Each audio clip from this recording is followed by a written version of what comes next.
Oh, I'm good to go. 5, 4, 3. Welcome back to the afternoon session of our conference, Normal Conference 2014. Lovely to have you all here. It's been a great conference so far. We're looking forward to hearing from our next speaker, who's Rosie Baird. Rosie got involved in Green Cross last year. Before that, she was working in London for 5 years with one of the top international law firms, Freshfields. She was recruited by Billy McKee. I gave you his apology notice earlier on. He's stuck in Levin, wearing a piece of equipment which means that he can't leave Levin readily. Rosie has been working with Billy on the Green Cross stuff over recent months and is able to talk to us about what she's doing there. We are starting about 1/4 of an hour late, so Rosie's will have the full half hour on this topic, because I think it is an important one. I've asked Rosie to trim things down a bit in case there are questions, but we will have to keep to time to the half hour, because otherwise we're going to run out of time with our workshops and things like that.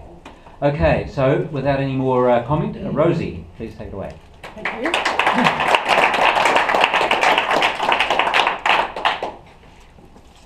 You can see that. Well, the international treaties responsible for the treatment of cannabis in New Zealand are the 1961 Narcotic Single Convention, the 1971 Convention on Psychotropic Substances, and the 1988 Convention on the Illicit Trade of Narcotic Drugs. And as you'll see from the slide, the scheduling of cannabis under those conventions lists cannabis in Schedule 1 and 4 of the 1961 Single Convention. Schedule 1 contains substances... Sorry, love, sorry. Schedule 1 contains substances that are deemed highly addictive and liable to abuse. Schedule 4 is a subset of Schedule 1 and is deemed those drugs that have particularly dangerous properties and are of little or no therapeutic value. In other words, Schedule 4 lists what the UN deemed to be the most dangerous of all drugs and offering little or no therapeutic benefit, and they remain in the schedule. The Single Convention repeatedly affirms the importance of medical use of controlled substances, however. The preamble notes that the medical use of narcotic drugs continues to be indispensable for the relief of pain and suffering, and that adequate provision must be made to ensure the availability of narcotic drugs for such purposes. Articles 1, 2, 4, 9, 12, 19 and 49 contain provisions relating to medical and scientific use of controlled substances. In almost all cases, parties are permitted to allow dispensation and use of controlled substances under a prescription, subject to record-keeping requirements and other restrictions. The Single Convention unambiguously condemns drug addiction, however, stating that addiction to narcotic drugs constitutes a serious evil for the individual and is fraught with social and economic danger to mankind. It takes a prohibitionist approach to the problem of drug addiction, attempting to stop all non-medical, non-scientific use of narcotic drugs. The discontinuation of these prohibited uses is intended to be achieved by cutting off supply, and rather than calling on nations to prosecute drug users, the treaty focuses on traffickers and producers. It should be noted that under the Single Convention, cannabis leaves, as opposed to buds, are a special case. The Canadian Health Protection Branch's cannabis control policy in a discussion paper found that while the Single Convention requires nations to take measures against the misuse of and illicit traffic in cannabis buds, a ban is not required on illicit production, distribution and use of the leaves. This is important for later on. The scheduling of cannabis under Schedules 1 and 4 of the 61 Convention has been much criticised, and in particular by the Canadian Senate Committee, whose report in 2011 stated it was at the US's insistence that cannabis was placed under the heaviest control regime in the Convention, Schedule 4. The argument for placing cannabis in this category was that it was widely abused, that the WHO later found that cannabis could have medical applications after all, but the structure was already in place and no international action has since been taken to correct this anomaly. Today, many countries have rejected the scheduling of cannabis under the Single Convention as scientifically untenable and have established legal regimes recognising the medicinal properties of cannabis and its compounds. The WHO already recommended moving THC to a lower control schedule under the 1971 Convention, and the expert committee will soon also be reconsidering the current classification of cannabis under the 61 Convention. Meanwhile, in practice, some jurisdictions have given medical schemes more legal discretion regarding recreational use by permitting relatively easy access to cannabis for a wide range of physical and psychological complaints. What is sometimes overlooked is that Articles 23 and 28 of the Single Convention on Narcotics Drugs requires cannabis-producing nations to have a government agency that controls cultivation. Cultivators must deliver their total crop to the agency, which must purchase and take physical possession of them within 4 months after the end of harvest. The agency then has the exclusive right of importing, exporting, wholesale trading, and maintaining stocks other than those held by manufacturers. In the United States, the NIDA, the National Institute on Drug Abuse, fulfills that function, and in Canada, Prairie Plant Systems has the contract to grow cannabis for Health Canada. However, in recent times, that has all in recent times, in Canada, where people could have grow your own, that is now, the law is now stopping that, and it's only going to, so that particular provision in the convention, which had been ignored in Canada, is now being seriously followed. The reason for that was that the government said the previous system was open to abuse. The commentary to the 1961 Single Convention, however, points out the theoretical possibility of removing cannabis from Schedule 4 from the Single Convention. It says, those who question the particularly harmful character of cannabis and cannabis resin may hold that the Technical Committee of the Plenipotentiary Conference was, under its own criteria, not justified in placing these drugs in Schedule 4. But the approval of the Committee's action by the Plenipotentiary Conference places this inclusion beyond any legal doubt. Should the results of the intensive research, which is, at the time of this writing, being undertaken on the effects of these two drugs, so warrant, they could be deleted from Schedule 4. And these two drugs, as well as extracts and tinctures of cannabis, could be transferred from Schedule 1 to Schedule 2. That intensive research was carried out in the late 1960s, and it did not support the Single Convention's scheduling of cannabis. Richard Nixon, however, dismissed this report, despite the fact that in 1964, scientists from the Hebrew University of Israel had isolated THC from cannabis and found it did indeed have therapeutic properties, and which discovery had initiated many scientific studies into the medicinal benefits of cannabis to follow. Despite this, there was no rescheduling of cannabis under the 61 Convention, but a new convention was drafted, which is a treaty designed to control psychoactive drugs such as amphetamines, barbiturates, and psychedelics. The Single Convention on Narcotics 1961 could not ban the many newly discovered psychotropics, but the 71 Convention, which contains import and export restrictions and other rules aimed at limiting drug to scientific and medical purposes, came into force on 16 August 76, and its major relevance to medicinal cannabis is that it isolated THC from cannabis and renamed it dronabinol. This UN treaty was called the 1971 Convention on Psychotropic Substances. Dronabinol is described as the international non-proprietary name, the INN, for a pure isomer of THC, trans-delta tetrahydrocannabinol, which is the main isomer found in cannabis. It is sold, as Marinol. Dronabinol was listed in the 1971 Convention on Psychotropic Substances as a Schedule 1 drug, first of all. In 1991, a recommendation by the WHO, World Health Organization, and let's not move on. You're going to bring the cursor down a little bit, and now using roll. There you go. Oh, good.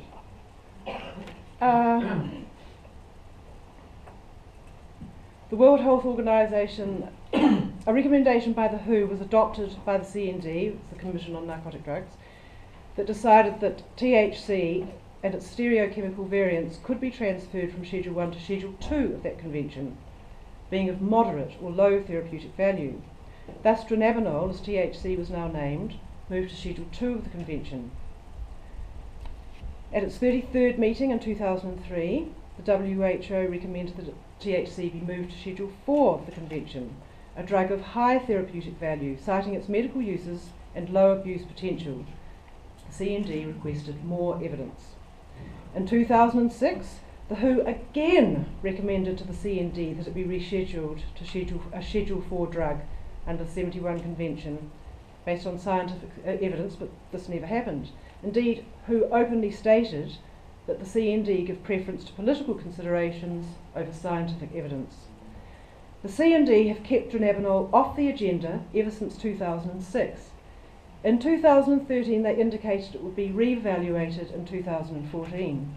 The 2014 conference takes place this month. Dronabinol is not on the agenda. I looked that up. I wrote to them asking. What is on the agenda, however, is the planning evaluation of cannabis. No doubt planning for the 2016 plenipotentiary conference, when the international conventions regarding cannabis are supposedly to be completely reviewed with a view to re-evaluating the rescheduling of cannabis.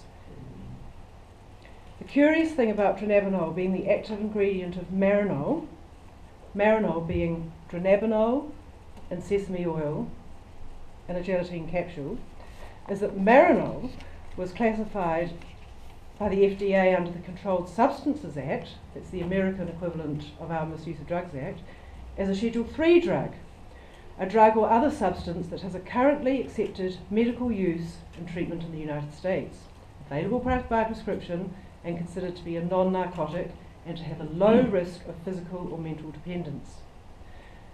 Efforts to get cannabis rescheduled as analogous to marinol have not succeeded thus far. As a result of the rescheduling of marinol from Schedule 2 to Schedule 3 under the Controlled Substances Act, refills are now permitted for the substance. But marinol has been approved by the US Food and Drug Administration, the FDA, in the treatment of anorexia in AIDS patients, as well as for refractory nausea, vomiting, patients undergoing therapy. But it has raised much controversy as to why natural THC remains a Schedule 1 drug. An analogue of dronabinol, nabilone, is also available commercially in Canada under the trade name Sesamit. Nabilone is a Schedule 2 drug.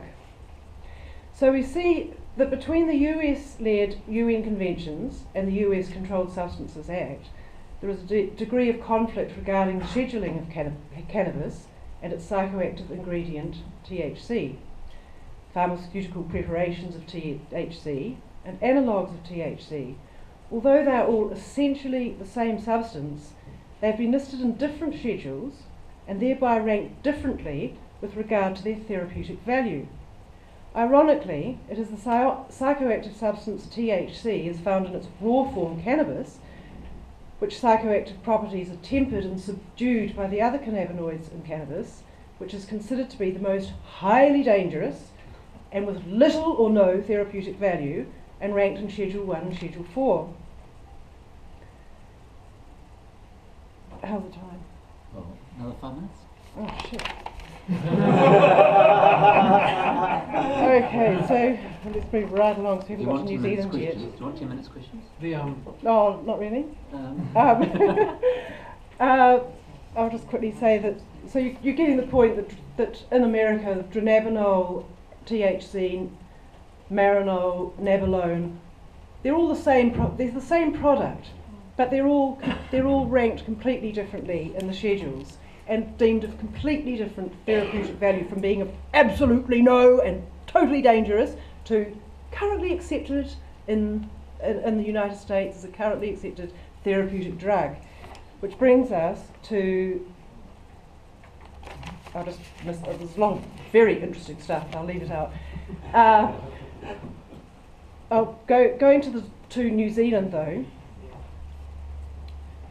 the domestic law governing the use, possession and supply of the plant cannabis in New Zealand is contained in the Misuse of Drugs Act 75 and its 77 regulations.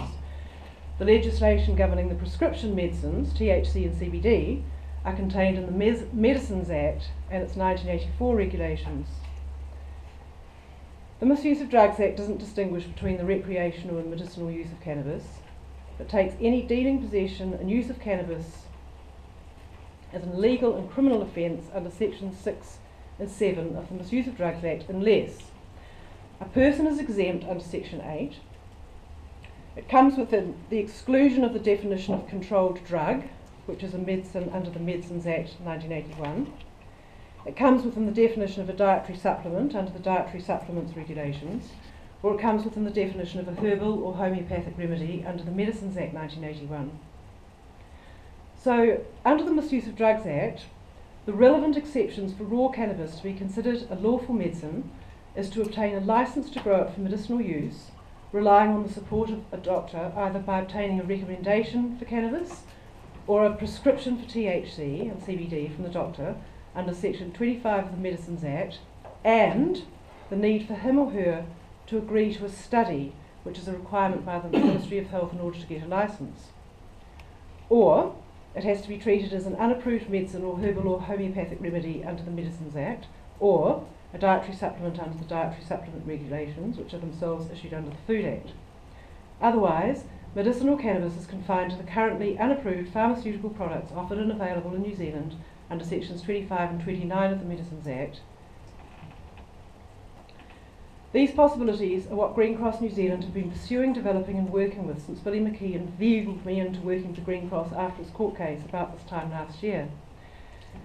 This work calls upon the imagination because you're working with legislation that has never really considered the possibility of raw cannabis as a lawful medicine, and I've always enjoyed this sort of work. Add the philosophical arguments and the breach of human rights, the libertarian principles of freedom and the non-initiation of force, and Billy's aim to have me work with him was not really so difficult. But the moral and intellectual pursuit for cannabis law reform was not all that hooked me. As time went on, my emotions took over as I grew to really love Billy and the people who are our Green Cross members, and my concern for their circumstances and medical conditions would have made me almost a criminal if I turned away.